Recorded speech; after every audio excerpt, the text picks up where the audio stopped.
We be getting it in. Come on, we getting it in.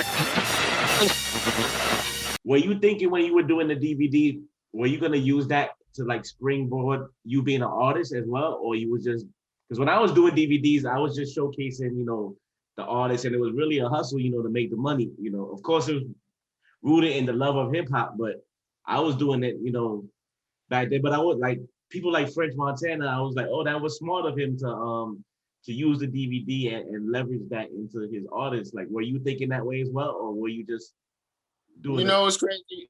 I was already an artist. Like I said, I was already an artist doing People Without Shoes. I already toured and made videos and all that. That's the thing with me. A lot of people always used to ask me that, like, how come? Like, I never put myself on a cover of a DVD ever, and I owned the DVD. Right. A lot of people didn't even know I owned ScurryLife. A lot of people never knew that. They only see it at the end, executive producer. And if you caught on, you caught on. Like, I never looked at it. So you were just doing that as a straight media company. You wasn't using it as a I always used ScurryLife. I always looked at ScurryLife like this. ScurryLife is its own brand. Now, if I'm hot or not, ScurryLife is always going to be relevant.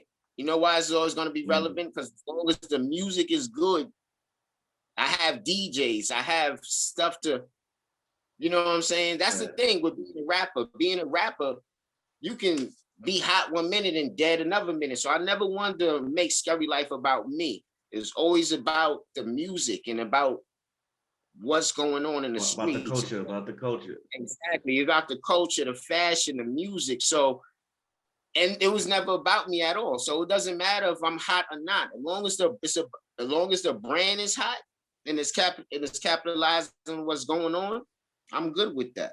That's what it's about to me. That's dope. That's what it's about. What does ScurryLife mean? Thank you. I appreciate that. ScurryLife is a name. Scurry it was just called Scurry. In my neighborhood, I'm from the Bronx, Bronxdale Projects.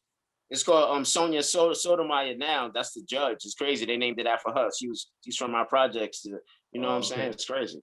Wow. Well, you ain't never seen it, right? You ever seen it? No, I never saw her in my life. But they just named the projects after her. But it's ironic. In my neighborhood, they use Scurry like, hey, we about to scurry to the store. Hey, we about to scurry over here. Hey, we about to scurry this. So that's the slang in your hood. Okay. Like a slang in my neighborhood. Oh, you just got into a scurry. So I looked at it like this was since I was a kid, a teenager. So I just looked at it like, you know what? I'm gonna name the company ScurryLife, and everybody just was like, wow, okay, yeah, they related to it. Yeah, because it was skipped. I named it ScurryLife. I put the life to it, and it was born. You know what I'm saying? So Scurry's a neighborhood word that we all say in my neighborhood. So I just added the life and named it ScurryLife Entertainment. And you know what I'm saying? And I just made different things under the same umbrella, Dope. Yeah, that's like me with Gintv. Gintv stands for getting it in. And that's something that niggas was just saying. And then saying getting it in, I just noticed it's like GIN. I was like, oh. Yeah.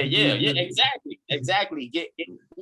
Hey, yo, I always used to say that. That's a dope name, Gintv, because I always knew what it was. You know what I'm saying? I always knew what it was. You know what I'm saying? So you just got to be up in you know what's going on in the streets. And once you know what's going on in the streets run hip hop. It doesn't matter. It doesn't matter. I always try to tell cats that, like, it doesn't matter what you do. You could be in the ballrooms all day, but at the end of the day, the culture, the streets is gonna tell you what's hot or what's not.